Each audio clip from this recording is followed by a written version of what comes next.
नमस्कार। BPSC PT current affairs के class में एसएस सिंह का अभिवादन स्वीकार करें।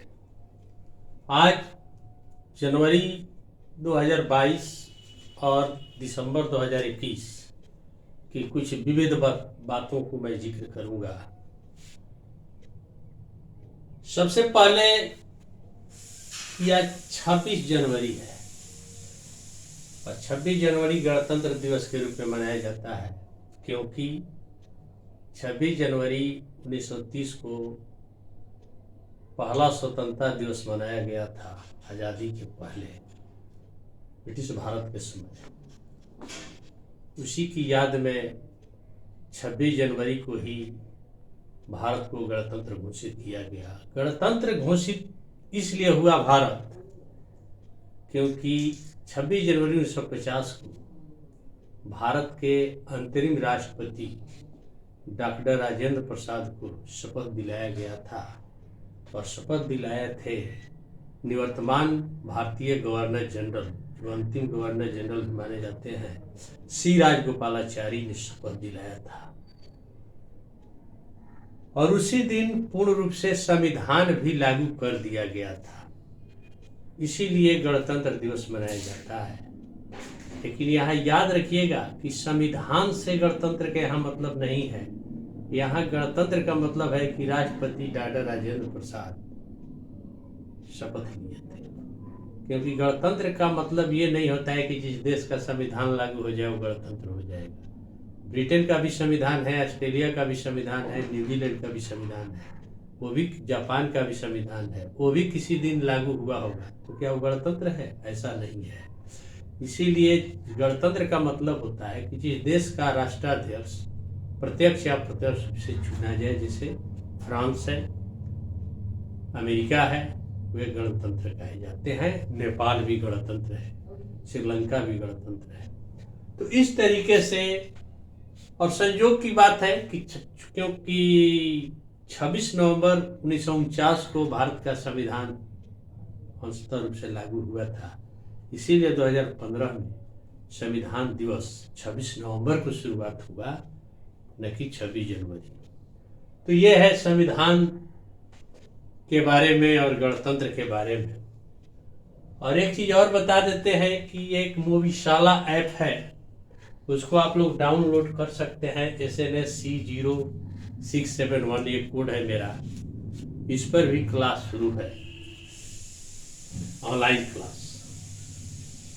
अब भारत के विविध के बारे में मैं चर्चा करूंगा कि जैसे दिवस की बात करें तो दिवस में दिसंबर और जनवरी की जो कुछ दिवस हैं, दिसंबर 2021 और जनवरी 2022, तो 1 दिसंबर अंतर्राष्ट्रीय एड्स दिवस के रूप में मनाया जाता है। 3 दिसंबर अंतर्राष्ट्रीय दिव्यांग दिवस के रूप में मनाया जाता है। और बिहार के परिप्रेक्ष्य में डॉक्टर राजेंद्र प्रसाद का जन्म दिवस है, इसीलिए इसको राज्य मेधा दिवस के रूप में भी मनाया जाता है। उसी प्रकार 11 दिसंबर अंतर्राष्ट्रीय पहाड़ डे, माउंटेन डे के रूप में मनाया जाता है। पृथ्वी का 27% हिस्सा पहाड़ों से ढका है।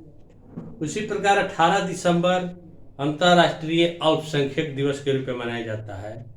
और 24 दिसंबर राष्ट्रीय उपभोक्ता दिवस, नेशनल कंज्यूमर डे के रूप में मनाया जाता है, क्योंकि 24 दिसंबर 1986 को उपभोक्ता संरक्षण कानून को लागू किया गया था।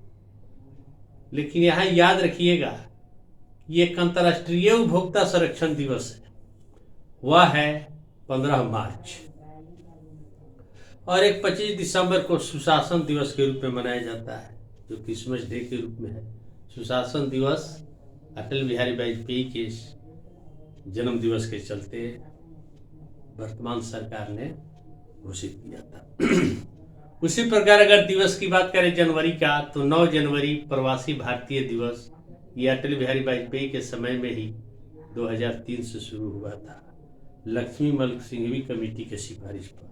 उसी प्रकार 10 जनवरी विश्व हिंदी दिवस मनाया जाता है, क्योंकि 10 जनवरी 1975 को नागपुर में प्रधानमंत्री इंदिरा गांधी ने पहला विश्व हिंदी सम्मेलन की शुरुआत की थी। लेकिन एक राष्ट्रीय हिंदी दिवस 14 सितंबर को मनाया जाता है। उसी प्रकार 12 जनवरी ये राष्ट्रीय युवा दिवस के रूप में मनाया जाता है। ये स्वामी विवेकानंद के जन्म दिवस के उपलक्ष्य में मनाया जाता है। और संयोग से उस समय युवा प्रधानमंत्री भी थे, प्रधानमंत्री राजीव गांधी थे। और अंतर्राष्ट्रीय युवा वर्ष के रूप में भी इवेंट 1985 को मनाया था। उसी प्रकार 23 जनवरी पिछले वर्ष से सुभाष चंद्र बोस के जन्म दिवस को पराक्रम दिवस के रूप में मनाया जाता है। उसी प्रकार 24 जनवरी ये 2009 से राष्ट्रीय बालिका दिवस के रूप में मनाया जाता है। इसलिए मनाया जाता है क्योंकि भारत की पहली महिला प्रधानमंत्री श्रीमती इंदिरा गांधी बनी थी। महिला के रूप में प्रधानमंत्री बनने वाली पहली महिला प्रधानमंत्री बनी भारत की 24 जनवरी 1966 को। और 25 जनवरी राष्ट्रीय मतदाता दिवस के रूप में मनाया जाता है क्योंकि 25 जनवरी 1950 चुनाव आयोग का गठन हुआ था, बना था। और उसकी 60वीं वर्षगांठ 2011 में मनाया गया था। उसी की याद में 2011 से चुनाव राष्ट्रीय मतदाता दिवस के रूप में मनाया जाता है। और इस वर्ष का जो थीम है, चुनावों को समावेशी, सुगम और सहयोगी बनाना। कल मुख्य अतिथि के रूप में आने वाले थे उपराष्ट्रपति एम वेंकैया नायडू, लेकिन इस समारोह में कोरोना संक्रमित के चलते वे नहीं आए। और उनके स्थान पर विशेष अतिथि के रूप में कानून मंत्री किरण रिजिजू को बुलाया गया था। और उसी समय एक पुस्तक का भी चुनाव आयोग के तरफ से एक पुस्तक भी लॉन्च किया गया कि चुनाव आयोग leap of faith journey of Indian election. ये चुनाव आयोग की तरफ से एक किताब भी प्रकाशित हुआ है, उसका भी विमोचन किया गया। तो इस तरीके से अब एक चर्चित पुस्तक हाल के दिनों में दो चर्चा में खूब रहा, India ways strategic for uncertain world. ये विदेश सचिव एस जयशंकर की किताब है। और उसी प्रकार एक है इंडिया एंड एशियन जियोपॉलिटिक्स, यह पूर्व राजदूत शिवशंकर मेनन की किताब है। तो इस तरीके से कुछ दिवस की भी चर्चा हुआ और कुछ पुस्तक की भी चर्चा हुई। अब कुछ चर्चित व्यक्ति की भी चर्चा कर लें। और चर्चित व्यक्ति में सबसे पहले चीफ ऑफ डिफेंस स्टाफ की बात करेंगे, जो 31 दिसंबर 2021 तमिलनाडु में हेलीकॉप्टर क्रैश में नीलगिरी की पहाड़ियों में उनकी मृत्यु हो गई थी। जो 31 दिसंबर 2019 को ये सीडीएस बने थे, लेकिन 8 दिसंबर 2021 को बिपिन रावत की हेलीकॉप्टर दुर्घटना में मृत्यु हुई थी।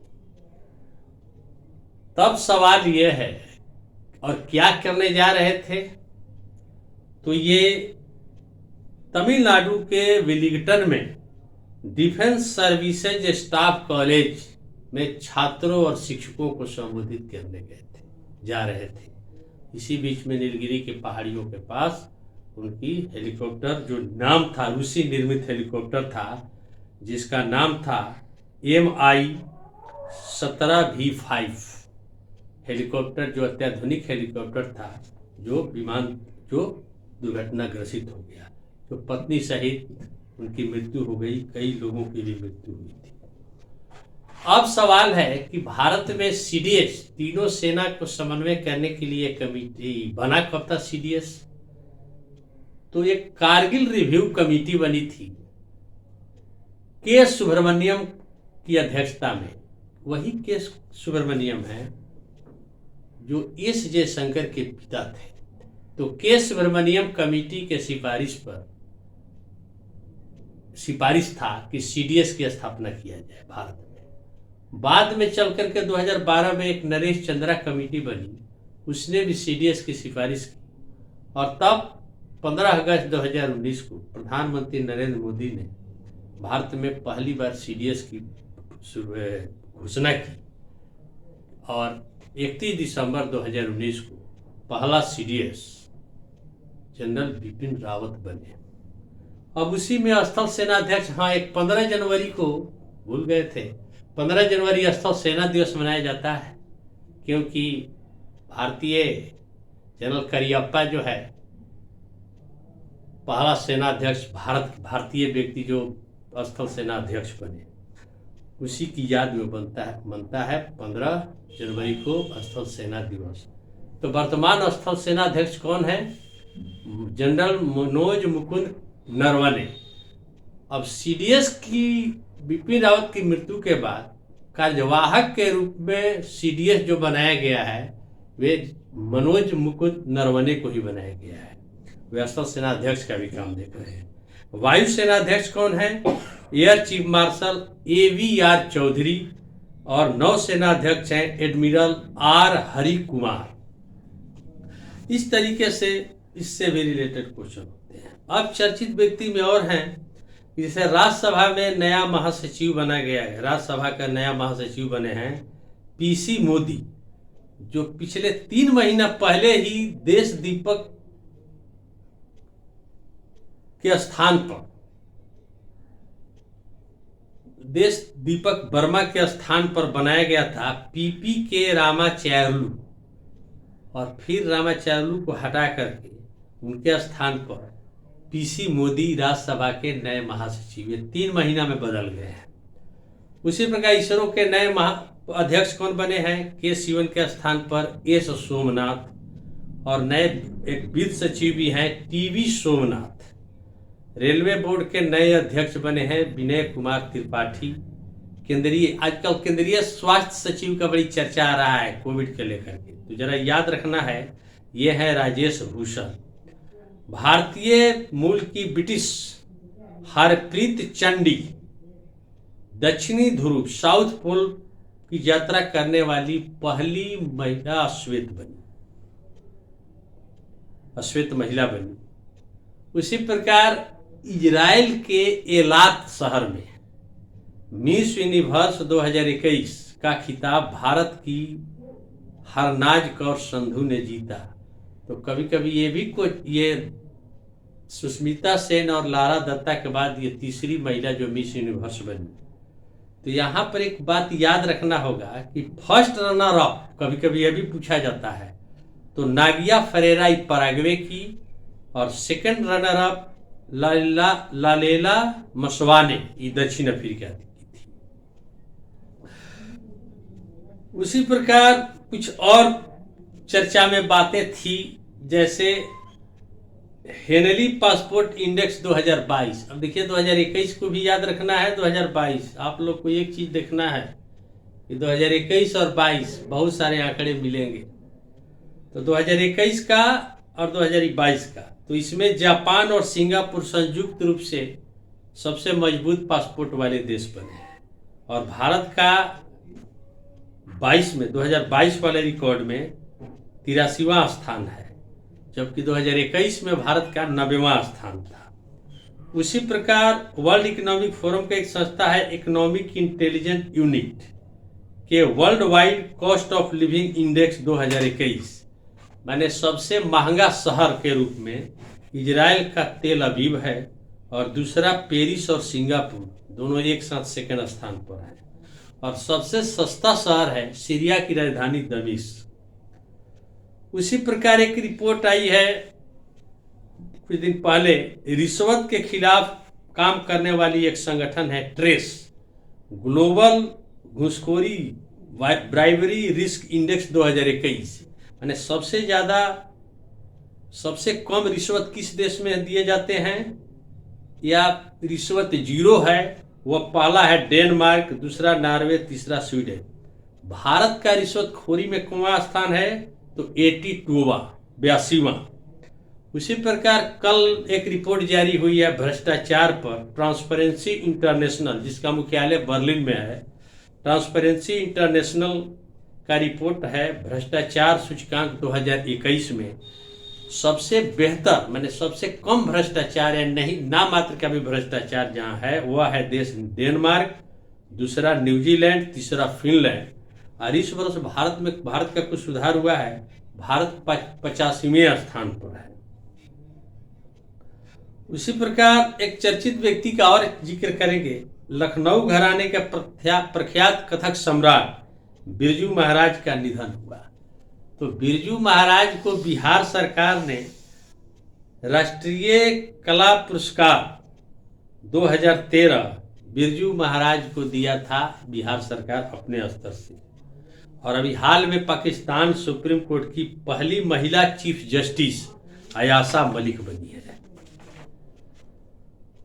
उसी प्रकार एक बिहार के उसी प्रकार पुरस्कार की जहां तक बात है, 52वां भारतीय अंतर्राष्ट्रीय फिल्म महोत्सव ये पणजी में हुआ। जापानी फिल्म रिंगू वाडरिंग को सर्वोच्च गोल्डन पीकॉक अवार्ड दिया गया और इसमें हेमा मालिनी और प्रसून जोशी जो गीतकार हैं को personality of the year award से भी सम्मानित किया गया। उल्लेखनीय है कि पहला भारतीय अंतर्राष्ट्रीय फिल्म समारोह की शुरुआत कहाँ हुई थी, तो बम्बई में 1952 में, दूसरा नई दिल्ली में 1961 में और तीसरा भी नई दिल्ली में 1965 में। लेकिन नियमित रूप से इसका आरंभ हुआ 1974 से, जो लगातार हो रहा है और 2004 से एक अस्थाई जगह तय कर लिया गया और वह गोवा के पणजी में ही होता है। तो इस प्रकार इस बार हुआ। उसी प्रकार इंदिरा गांधी शांति निरस्तीकरण विकास पुरस्कार 2021 एक संस्था है, सामाजिक संस्था, शिक्षा पर काम करने वाला, गुणवत्तापूर्ण शिक्षा पर काम करने वाला संस्था है प्रथम, जिसके सीईओ हैं, मुख्य कार्यकारी अधिकारी हैं रुक्मिणी बनर्जी। उसके बाद हाल में बिहार से भी एक रिलेटेड है कि इंडिया टुडे ग्रुप ने स्टेट ऑफ द स्टेट सर्वे 2021 में भारत का सबसे इम्प्रूव स्टेट किस राज्य को घोषित किया, तो बिहार, और इसके लिए बिहार के मुख्यमंत्री नीतीश कुमार को भी सम्मानित किया गया। और कल जो है कल पद्म पुरस्कारों की भी घोषणा हुई। तो बिहार के देखिए यहाँ पर बिहार कोटे से 2 लोगों को दिया गया। अब यहाँ कंफ्यूजन नहीं होना चाहिए आप लोगों को, 3 का नाम आया है लेकिन बता देते हैं। बिहार के 2 हैं, एक हैं डॉक्टर शैवाल गुप्ता जो एशियन रिसर्च इंस्टीट्यूट बनाए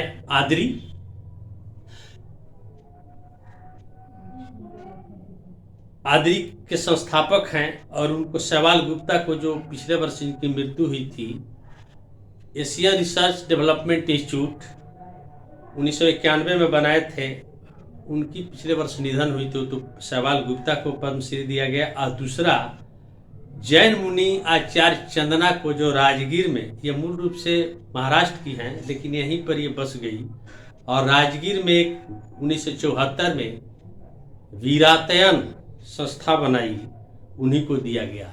अब एक सवाल है कि प्रमोद भगत को भी दिया गया, लेकिन कहा गया कि इनको उड़ीसा कोटे में दिया गया, क्योंकि प्रमोद भगत बिहार के वैशाली के मूल निवासी जरूर हैं, लेकिन ये उड़ीसा की तरफ से बैडमिंटन खेलते हैं, जो पैरा ओलंपिक जीते थे स्वर्ण पदक। उसी प्रकार 56वें और 57वें ज्ञानपीठ पुरस्कार 2021 भी, तो ज्ञानपीठ पुरस्कार 2021 असमिया साहित्यकार नीलमणि फुकन को दिया गया। 57वें ज्ञानपीठ पुरस्कार 2022 कोंकणी साहित्यकार दामोदर मौजी को दिया गया, देने की घोषणा हुई है। तो एक सवाल है कि पहला ज्ञानपीठ पुरस्कार तो 1965 में मलयालम कवि शंकर कुरूप को दिया गया। तो पहला हिंदी साहित्य के लिए ज्ञानपीठ पुरस्कार किसको दिया गया, तो सुमित्रा नंदन पंत को चिदम्बरा पुस्तक के लिए 1968 में दिया गया। और दूसरा हिंदी साहित्य के लिए ज्ञानपीठ पुरस्कार पाने वाले व्यक्ति कौन थे, तो बिहार के साहित्यकार थे रामधारी सिंह दिनकर, उर्वशी साहित्य पर उर्वशी काव्य पर, और वे पहला बिहारी साहित्यकार जिन्हें ज्ञानपीठ पुरस्कार मिला। उसी प्रकार प्रधानमंत्री नरेंद्र मोदी को भूटान का सर्वोच्च नागरिक सम्मान दिया गया, ऑर्डर ऑफ द ड्रुप ग्वाल्पो देने की घोषणा हुई है। और टाइम पत्रिका द्वारा जो 2021 का पर्सन ऑफ ईयर घोषित किया गया है, ये टेस्ला के सीईओ जो हैं एलन मस्क को दिया गया है। और पिछला भी याद रखना होगा कि टाइम 2020 तो जो बाइडेन और कमला हैरिस को दिया गया। यूनेस्को ने हाल में कोलकाता की दुर्गा पूजा को सांस्कृतिक विरासत में शामिल किया है। अब भारत में यूनेस्को की विरासत सूची में कई जगह हैं, 13 प्रमुख हैं। उसमें से प्रमुख हैं दुर्गा पूजा पश्चिम बंगाल को दिया गया, कुंभ मेला को 2017 में दिया गया, नवरोज 2016 में दिया गया, इसके बाद मणिपुर की संकीर्तन को 2013 में दिया गया, लद्दाख का बौद्ध मंत्रोच्चार जो है 2012 में दिया गया, झारखंड का छऊ नृत्य को भी दिया गया, कालबेलिया को भी दिया गया, केरल का मुदियेतु को दिया गया, ये सब 2010 में दिया गया, गढ़वाल का रमन उत्सव 2019 में और रामलीला 2008 में। ये सबको यूनेस्को सांस्कृतिक विरासत के रूप में घोषित किया है। उसी प्रकार देखिएगा 5 फरवरी को एक नया चीज होगा, स्टैच्यू ऑफ इक्वलिटी। ये हैदराबाद में, तेलंगाना की राजधानी हैदराबाद में उद्घाटन होगा। ये 11वीं शताब्दी के तमिलनाडु के जो एक संत थे रामानुजाचार्य, विशिष्टाद्वैत के प्रतिपादक, उनका प्रतिमा का उद्घाटन करेंगे स्टैच्यू ऑफ इक्वलिटी प्रधानमंत्री नरेंद्र मोदी 5 फरवरी को। और एक है स्टैच्यू ऑफ यूनिटी, यह केवड़िया में है, सरदार पटेल का। उसी प्रकार देश का सबसे बड़ा हवाई अड्डा ग्रेटर नोएडा में बनने जा रहा है, जेवर, जिसका भी शिलान्यास प्रधानमंत्री नरेंद्र मोदी ने किया था। अब भारत की प्रथम महिला शिक्षिका, एक समाज सुधारक सावित्रीबाई फुले का भी याद किया गया। इस तरीके से अब स्पोर्ट्स की जहां तक बात है तो टाटा समूह इस बार आईपीएल 2022 का प्रायोजक बनेगा वीवो के स्थान पर। अंडर 19 विश्व कप क्रिकेट जनवरी फरवरी 2022 में वेस्ट इंडीज में होगा। सबसे अधिक 4 बार भारत ने जीता है। महिला विश्व कप क्रिकेट 2022 न्यूजीलैंड में होगा मार्च अप्रैल 2022। महिला हॉकी विश्व कप जुलाई 2022 में होगा स्पेन और नीदरलैंड में। T20 वर्ल्ड कप 2024 अमेरिका और वेस्ट इंडीज में होगा। और 2027 का वर्ल्ड कप क्रिकेट दक्षिण अफ्रीका, नामीबिया, जिम्बाब्वे में होगा। और 2031 का वर्ल्ड कप क्रिकेट भारत और बांग्लादेश में संयुक्त रूप से होगा। इसके बाद नई दिल्ली में संपन्न इंडियन ओपन बैडमिंटन का खिताब भारत के नए खिलाड़ी हैं लक्ष्य सेन ने मौजूदा विश्व चैंपियन सिंगापुर के लेह किन्यू को हराकर जीता। उसी प्रकार ऑस्ट्रेलिया में संपन्न एशेज सीरीज इंग्लैंड को हराकर ऑस्ट्रेलिया ने जीता। अभी कल परसों जो सैयद मोदी बैडमिंटन चैंपियनशिप लखनऊ में हुआ उसमें पीवी सिंधु ने मालविका बसोड़ को हराकर जीता। इसके बाद आईसीसी अवार्ड 2021 की भी घोषणा हुई है, जिसमें पुरुष वर्ग में तो कोई नहीं है, लेकिन महिला वर्ग में 2021 के सभी प्रारूपों में भारतीय महिला क्रिकेटर ओपनर हैं स्मृति मंधाना आईसीसी का सर्वश्रेष्ठ महिला खिलाड़ी घोषित हुई है और यह झूलन गोस्वामी के बाद दूसरी महिला है। उसी प्रकार विश्व एथलेटिक्स ने भारत के महान एथलीट अंजू बॉबी जॉर्ज को 2021 का सर्वश्रेष्ठ महिला खिलाड़ी घोषित किया। 2021 का सर्वश्रेष्ठ फुटबॉलर बेलन डियोर पुरस्कार रिकॉर्ड 7वीं बार अंतर्राष्ट्रीय खिलाड़ी अर्जेंटीना के खिलाड़ी हैं लियोन मेसी को दिया गया। वहीं फीफा वर्ल्ड कप फीफा का सर्वश्रेष्ठ खिलाड़ी पुरस्कार पोलैंड का खिलाड़ी रॉबर्ट लिवोंडोवस्की को दिया गया। और क्रिकेटर हरभजन सिंह क्रिकेट से संन्यास लिए और विराट कोहली कप्तानी से संन्यास लिए। इंडोनेशिया की एक नई राजधानी बनने वाली है, उसका नाम है नुसंतारा, जकार्ता से हटा करके, क्योंकि जकार्ता एक द्वीप है जो ग्लोबल वार्मिंग का शिकार होते जा रहा है और वह धीरे धीरे डूब रहा है। इस तरीके से आज इतना मिसलेनियस की चर्चा मैंने दिसंबर 2022 और हाँ, एक सुभाष चंद्र बोस आपदा प्रबंधन पुरस्कार 2019 से लेकर के 2022 तक की घोषणा हुई है, दिया गया है 23 जनवरी 2022 को। तो इस प्रकार ये सारे बात जनवरी तक की बातें हुई। अब जो लोग प्रोजेक्ट मैनेजर और एडिटर का मेंस की तैयारी करना चाहते हैं तो मेरा क्लास मोविशाला ऐप पर ऑनलाइन होगी। अगर उसमें कोई ज्वाइन करना चाहेंगे तो आप लोग ज्वाइन कर लेंगे। SNSC 0671 ये मेरा कोड है। और कभी हम मेंस के बारे में भी, BPSC मेंस के बारे में भी चर्चा करेंगे कि कैसे क्या पढ़ना है, कैसे BPSC मेंस में क्वेश्चन पूछने का क्या ट्रेंड है। तो किसी और वीडियो में इस सब की चर्चा करेंगे। इसी के साथ आज के लेक्चर का समापन करते हैं। नमस्कार।